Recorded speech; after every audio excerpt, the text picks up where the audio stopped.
Hello friends, this is Devika Varun. Welcome back to my channel Shades of Creativity. இன்னைக்கு நம்ம பண்ண போற ப்ராடக்ட்க்கு நான் இந்த yarn தான் எடுத்துர்க்கறேன்.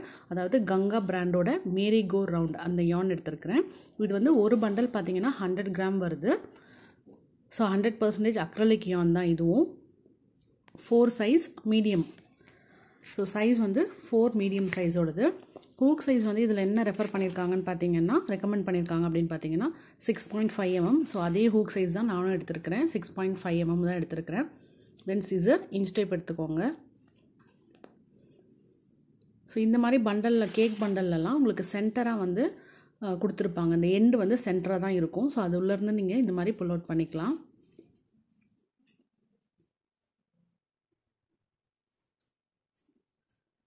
இப்போ நம்ம பண்ண போகிறது வந்து ஒரு ஷால் தான் பண்ண போகிறோம். ஸோ இந்த ஷால் வந்து உங்களுக்கு எவ்வளோ லென்த் எவ்வளோ அகலம் வேணுமோ அதை நீங்கள் டிசைட் பண்ணி அதுக்கேற்ற மாதிரி செயின்ஸ் போட்டுக்கலாம்.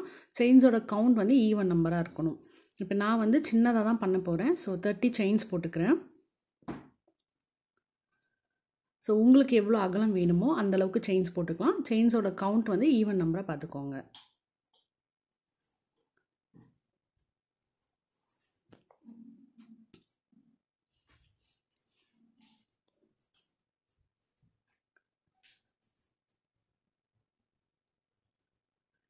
செயின்ஸ் இது மாதிரி போட்டு வாங்க.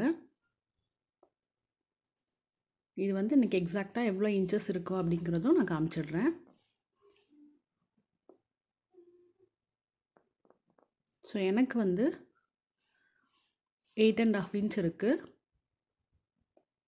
ஸோ உங்களுக்கு எவ்வளோ அகலம் வேணுமோ அந்த அளவுக்கு நீங்கள் செயின்ஸ் போட்டுக்கலாம். எனக்கு வந்து இது போதும் அப்படிங்கிறதுனால நான் இதோட ஸ்டாப் பண்ணிக்கிறேன். இப்போ நெக்ஸ்ட் செயின்லேருந்து சிங்கிள் க்ரோஷே போட்டு வாங்க. ஹூக்லேருந்து ரெண்டாவது செயின், இந்த ஃபஸ்ட்டு செயினை ஸ்கிப் பண்ணிவிட்டு, இதுதான் ஃபஸ்ட்டு செயின், இதை ஸ்கிப் பண்ணிவிடுங்க. அதுக்கு அடுத்த செயின்லேருந்து சிங்கிள் க்ரோஷே போட்டு வாங்க. 1 2 3 4 5 6 7 8 9 10 11 12 13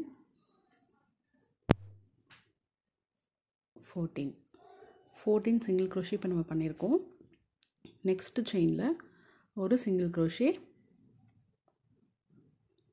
அடுத்து ஒரு செயின், இப்போ அதே செயினில் வந்து ஒரு சிங்கிள் க்ரோஷே. ஸோ 15th செயினில் நம்ம என்ன பண்ண போகிறோம் அப்படின்னா ஒரு சிங்கிள் க்ரோஷே, ஒரு செயின், ஒரு சிங்கிள் க்ரோஷே போட்டிருக்கோம். அடுத்து நெக்ஸ்ட் இருக்க எல்லா செயின்லையும் ஒரு சிங்கிள் க்ரோஷே போட்டுவாங்க.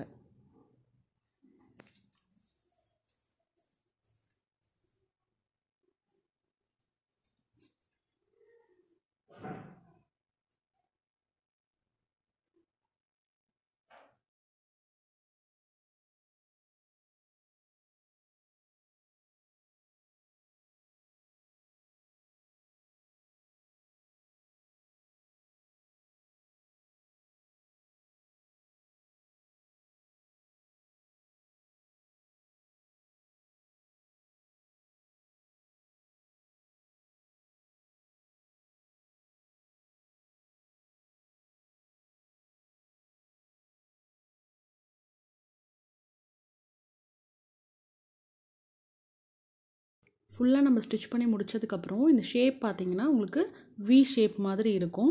ஸோ ஸ்டார்டிங்லேருந்து நம்ம 14 சிங்கிள் க்ரோஷே போட்டோம். சென்டராக ஒரு சிங்கிள், ஒரு செயின், ஒரு சிங்கிள் ஒரே ஸ்டிச்சில் போட்டோம். அடுத்து 14 ஸ்டிச் வந்து நம்ம பண்ணியிருக்கோம். ஸோ நெக்ஸ்ட்டு ரவுண்டுக்கு 3 செயின் போட்டுக்கோங்க. இந்த 3 செயின் வந்து ஒரு டபுள் க்ரோஷே அப்படின்னு நம்ம எடுத்துக்கணும். அடுத்து நெக்ஸ்ட் இருக்க 2 ஸ்டிச்சை ஸ்கிப் பண்ணிவிடுங்க. நெக்ஸ்ட் இருக்க 2 ஸ்டிச்சை ஸ்கிப் பண்ணிவிட்டு அதுக்கு அடுத்த ஸ்டிச்சில் நம்ம 3 டபுள் க்ரோஷே பண்ண போகிறோம். அதாவது கிளஸ்டர் ஸ்டிச்.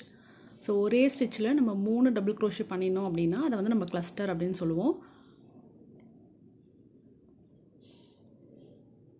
ஒரு டபுள் க்ரோஷே பண்ணியிருக்கோம், அதே ஸ்டிச்சில் இன்னும் 2 டபுள் க்ரோஷே பண்ணிக்கோங்க.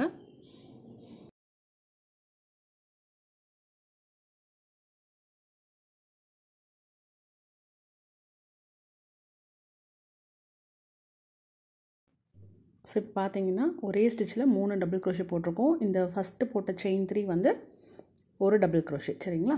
அடுத்து 2 ஸ்டிச்சை ஸ்கிப் பண்ணணும். 3rd ஸ்டிச்சில் போயிட்டு 3 டபுள் க்ரோஷே.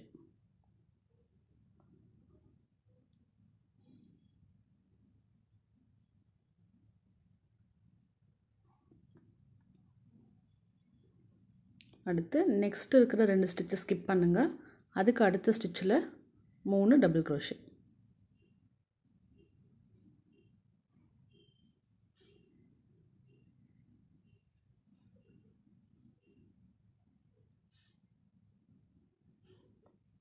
அதுக்கு அடுத்து 2 ஸ்டிச்சை ஸ்கிப் பண்ணுங்கள். அதுக்கு அடுத்ததில் 3 டபுள் க்ரோஷே.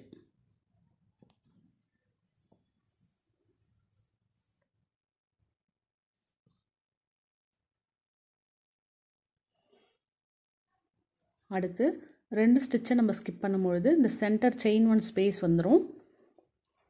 ஸோ அந்த ஸ்பேஸில் நம்ம என்ன பண்ணணும் அப்படின்னா கார்னர் வந்து க்ரியேட் பண்ணணும். அதாவது 3 டபுள் க்ரோஷே. ஸோ அந்த சென்டராக இருக்குல்ல செயின் 1 ஸ்பேஸ், அந்த செயின் 1 ஸ்பேஸில் போயிட்டு 3 டபுள் க்ரோஷே போட்டுக்கோங்க.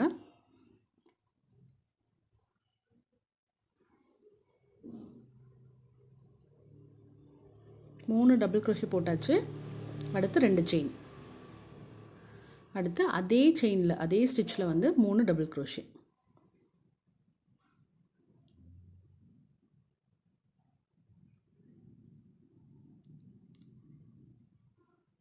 ஸோ இப்போ பார்த்தீங்கன்னா ஸ்டார்டிங்கில் வந்து நம்ம 3 செயின் போட்டு ஸ்டார்ட் பண்ணோம். அடுத்து 1 2 3 4 கிளஸ்டர் முடிஞ்சதுக்கப்புறம் சென்டர் ஸ்டிச் பண்ணியிருக்கோம். சென்டர்லலாம் வந்து எப்பொழுதும் வரும்பொழுது என்ன பண்ணோம்னா 3 டபுள் 2 செயின் 3 டபுள், இதுதான் வந்து சென்டர் ஸ்டிச்சுக்கு நம்ம போட போகிறோம்.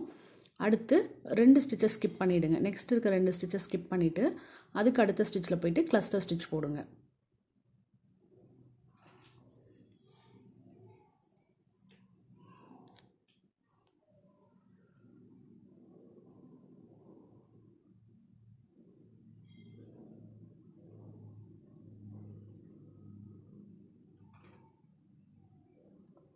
அடுத்து நெக்ஸ்ட்டு 2 ஸ்டிச்சை ஸ்கிப் பண்ணிவிட்டு அதுக்கு அடுத்ததில் போய் ஒரு கிளஸ்டர்.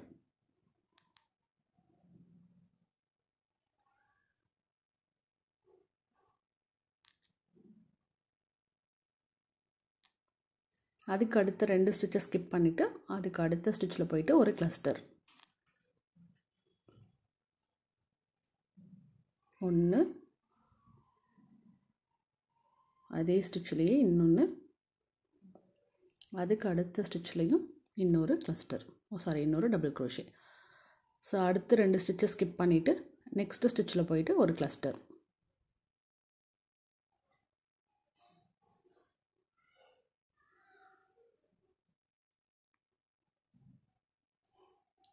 இப்போ லாஸ்ட்டாக நமக்கு 3 ஸ்டிச் வந்து பேலன்ஸ் இருக்குது. 1 2 3 ஸ்டிச்சு பேலன்ஸ் இருக்கணும். ஸோ இப்போ இதில் 2 ஸ்டிச்சை ஸ்கிப் பண்ணிவிட்டு லாஸ்ட்டு ஸ்டிச் இருக்கு இல்லையா, அதில் போய் ஒரே ஒரு டபுள் க்ரோஷே போட்டுக்கலாம். ஸோ இது வந்து நீங்கள் எத்தனை செயின் கவுண்ட் போட்டாலும் ஈவனாக பிரிச்சுட்டு சென்டர் பார்ட் எடுத்துகிட்டு இதே போல் தான் ரிப்பீட் பண்ணிட்டு வரணும். ஸோ இந்த ஷேப் பார்த்திங்கன்னா நல்லா வி ஷேப் மாதிரி வரும். ஸோ இதுதான் பேட்டர்ன். இந்த பக்கம் வந்து 4 கிளஸ்டர், அதுக்கப்புறம் ஒரு சென்டர், அகெயின் இந்த சைடு வந்து ஒரு 4 கிளஸ்டர். 2 சைட்லையும் ஸ்டார்டிங் அண்ட் எண்டிங் பாயிண்டில் வந்து நம்ம டபுள் க்ரோஷே போட்டிருப்போம். ஸோ ஸ்டார்ட் பண்ணும்பொழுது 3 செயின் போட்டு இந்த ஃபஸ்ட்டு கேப் இருக்கு இல்லையா, அதை வந்து ஸ்கிப் பண்ணிவிடுங்க. அதில் பண்ணக்கூடாது. அதுக்கு அடுத்த ஸ்பேஸில் தான் போய் நம்ம பண்ணணும். அதாவது ஒரு கிளஸ்டர் விட்டுட்டு அதுக்கு அடுத்த ஸ்பேஸ் இருக்குது பாருங்கள், அந்த ஸ்பேஸில் போயிட்டு தான் நம்ம கிளஸ்டர் க்ரியேட் பண்ணணும்.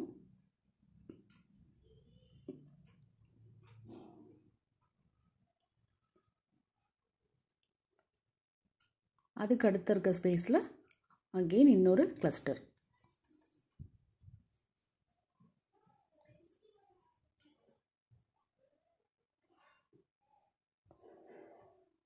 நெக்ஸ்ட்டு ஸ்பேஸ்க்குள்ளே போய் ஒரு கிளஸ்டர்.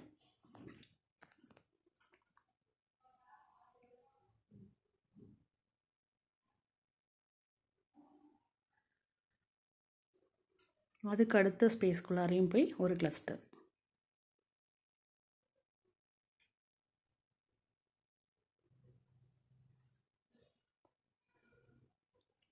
ஸோ இப்போ நம்ம 4 கிளஸ்டர் பண்ணினதுக்கப்புறம் இந்த சென்டர் ஸ்பேஸ் வந்திருக்கும். இந்த செயின் 2 ஸ்பேஸில் போயிட்டு 3 டபுள் க்ரோஷே,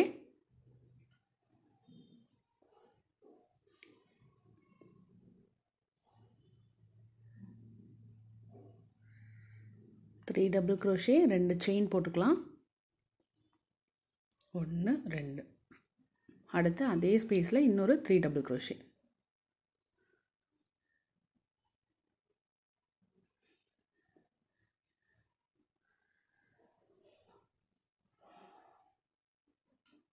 ஸோ இப்போ இங்கே பார்த்தீங்கன்னா 1 2 3 4 கிளஸ்டர் போட்டதுக்கப்புறம் ஒரு சென்டர் க்ரியேட் பண்ணியிருக்கோம்.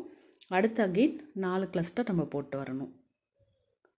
ஸோ ஒவ்வொரு ஸ்பேஸ்லேயும் ஒரு கிளஸ்டராக போட்டுவாங்க. இந்த பேட்டர்ன் வந்து ரொம்ப ஈஸியான பேட்டர்ன். வெறும் கிளஸ்டர் ஸ்டிச் மட்டும் தான் நம்ம இதுக்கு யூஸ் பண்ண போகிறோம். அதாவது டபுள் க்ரோஷே ஸ்டிச்சும் சிங்கிள் க்ரோஷே ஸ்டிச் தெரிஞ்சிருந்தால் போதும். இந்த ஷால் வந்து நீங்கள் ஈஸியாக பண்ணிடலாம். ரொம்ப டிஃப்ரெண்ட்டான பேட்டர்னும் கூட. நிறைய ஷால் வெரைட்டிஸ் நம்ம பார்த்துருப்போம். இது வந்து ஒரு டிஃப்ரெண்ட்டாக இருக்கும். இந்த எண்டிங் வந்து ஒரு டிஃப்ரெண்ட்டான ஒரு ஷேப் கொடுக்கும் உங்களுக்கு. ஸோ உங்களுக்கு என்ன சைஸ் வேணுமோ அந்த சைஸில் நீங்கள் இது ஸ்டிச் பண்ணிக்கலாம். பிகினர் ஃப்ரெண்ட்லி பேட்டர்ன் தான் இதுவுமே.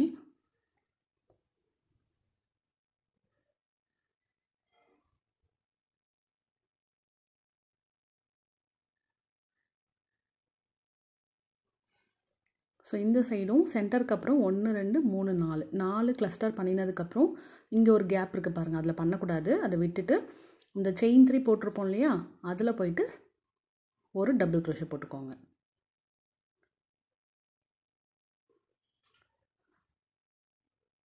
ஸோ ஷேப் வந்து இந்த மாதிரி தான் இருக்கும். அப்படியே வி ஷேப் மாதிரி வந்துக்கிட்டே இருக்கும். இதே போல் நம்ம அப்படியே கண்டினியூ பண்ணிகிட்டே வர வேண்டியதான். நெக்ஸ்ட் ரவுண்டுக்கு வந்து 3 செயின் போட்டுட்டு ஸ்டார்ட் பண்ணுங்கள். 1 2 3 செயின் போட்டுட்டு திருப்பிட்டு ஃபஸ்ட்டு ஸ்பேஸில் பண்ணக்கூடாது. அதுக்கு அடுத்த நெக்ஸ்ட்டு ஸ்பேஸில் இருந்து தான் பண்ணணும். இதே போல் இந்த ஷால் வந்து உங்களுக்கு எவ்வளோ லென்த் வேணுமோ, அதாவது இப்போ பெரியவங்களுக்கு நம்ம பண்ணுறோம் அப்படின்னா ஒரு 1.5 மீட்டர் அந்த மாதிரி பண்ணலாம். அதாவது 60 இன்ச்சு இல்லைனா 100 இன்ச்சஸ்க்கு நம்ம பண்ணிக்கலாம். உங்களுக்கு எவ்வளோ லென்த் வேணுமோ அந்தளவுக்கு நீங்கள் இது அப்படியே ரிப்பீட் பண்ணிக்கிட்டே வர வேண்டியது தான். ரொம்ப குயிக்காக பண்ணிடலாம். இந்த ஸ்கார்ஃப் வந்து நம்ம ரொம்ப குயிக்காக பண்ணிடலாம்.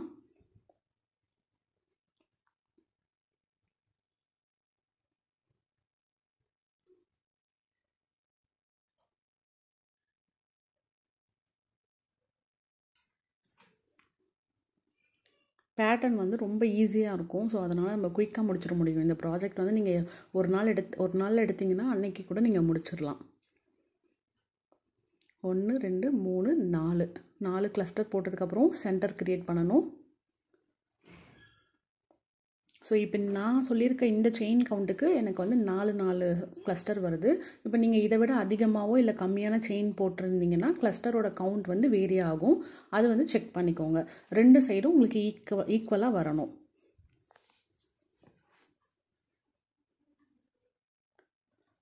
ஸோ ஒரு சென்டர் பார்ட்னை வந்து க்ரியேட் பண்ணியாச்சு. 3 டபுள் 2 செயின் 3 டபுள். நெக்ஸ்ட்டு அடுத்த 4 கிளஸ்டர் போடணும். அடுத்து லாஸ்ட்டாக வந்து ஒரு டபுள் க்ரோஷே. ஸோ இதே போல் உங்களுக்கு எவ்வளோ லென்த் வேணுமோ அந்த மாதிரி ஃபுல்லாக ஸ்டிச் பண்ணிவிட்டு வாங்க. நான் ஃபுல்லாக ஸ்டிச் பண்ணிவிட்டு எப்படி இருக்குன்னு காமிக்கிறேன். ஸோ நான் வந்து ஃபுல்லாக ஸ்டிச் பண்ணிவிட்டேன். இந்த கலர் பாருங்கள், இப்படி தான் வந்திருக்கு. ஸோ ரொம்பவே அழகாக வந்திருக்கு. இந்த ஒரு பண்டல், அதாவது 100 கிராம் இருந்துச்சு இல்லையா, அது வந்து எனக்கு 30 இன்ச்சஸ்க்கு தான் வந்திருந்தது. லென்த் வந்து 30 இன்ச்சஸ்க்கு தான் வந்திருந்தது. அதுக்கப்புறம் கொஞ்சம் கலர் வந்து நான் எக்ஸஸாக போட்டிருக்கேன், வேறு கலர் யூஸ் பண்ணியிருக்கேன். ஸோ ஒரு பண்டலில் நான் எடுத்துருக்கிற ஹூக் சைஸ் இதே யானுக்கு வந்து 30 இன்ச்சஸ்க்கு தான் வருது. ஸோ அதை கம்பேர் பண்ணி நீங்கள் வாங்கணும் அப்படின்னா அதுக்கேற்ற மாதிரி வாங்கிக்கோங்க. இப்போ நீங்கள் 60 இன்ச்சஸ் போடணுன்னா நீங்கள் 2 or 3 பண்டல்ஸ் வாங்கிக்கோங்க.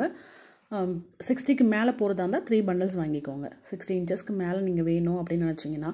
இதே அகலத்துக்கு நான் சொல்கிறேன். அகலம் நீங்கள் இன்னும் அதிகமாக எடுத்திங்கன்னா மேபி அது கண்டிப்பாக வேரி ஆகும்.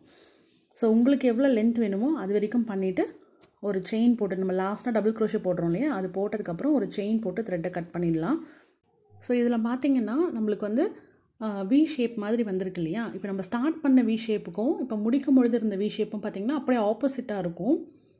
ஸோ ஆப்போசிட் டைரக்ஷனில் இருக்கும். இந்த வி ஷேப் வந்து இந்த மாதிரியும் அதுக்கு அப்படியே ஆப்போசிட்டாக நம்ம முடிக்கும் பொழுது இருந்தது வந்து இருக்கும். ஸோ இது உங்களுக்கு இது மாதிரி வேண்டாம் அப்படின்னா அதுக்கு இன்னொரு ஆப்ஷன் இருக்குது, அதுதான் நம்ம இப்போ பார்க்க போகிறோம்.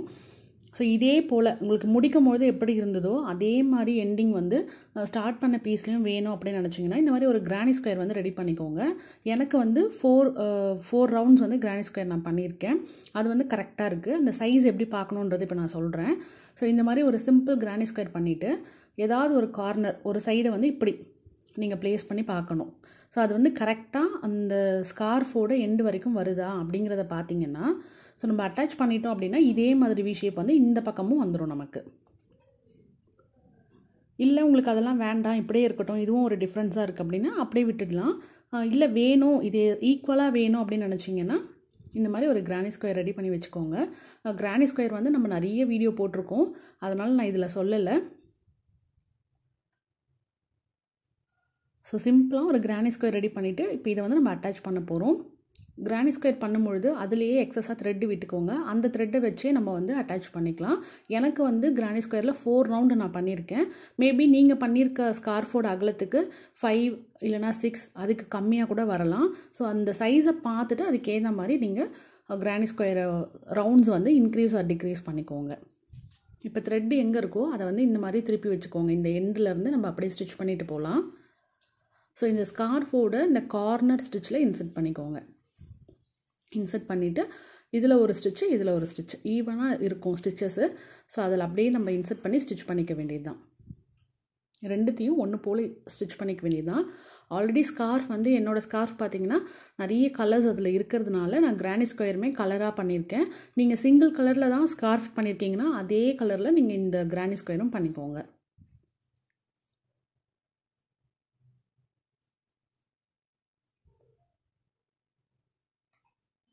ஸோ இந்த மாதிரி ஈவனாக வச்சு கிரானி ஸ்கொயரையும் நம்ம பண்ணியிருக்க ஸ்கார்ஃபையும் ஸ்டிச் பண்ணிக்கணும். இது வந்து ஆப்ஷனல் தான், பட் இப்படி பண்ணிங்கன்னா 2 சைடும் உங்களுக்கு ஈவனாக இருக்கும்.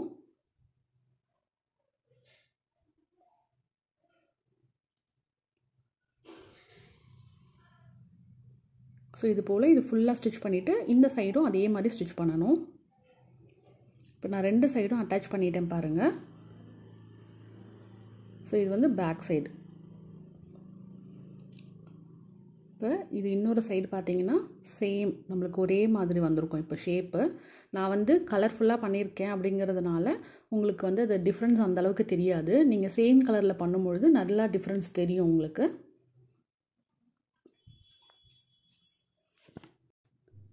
ஸோ 2 சைடும் நமக்கு ஈவனாக வந்துருச்சு பாருங்கள்.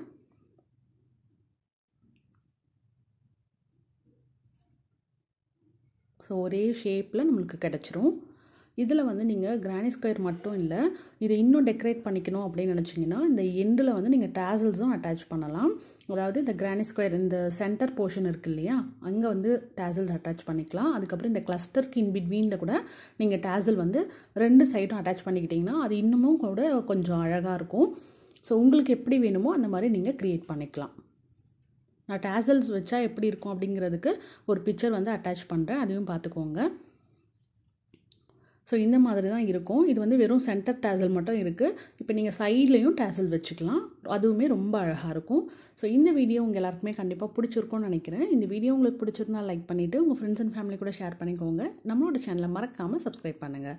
தேங்க்ஸ் ஃபார் வாட்சிங். பாய்.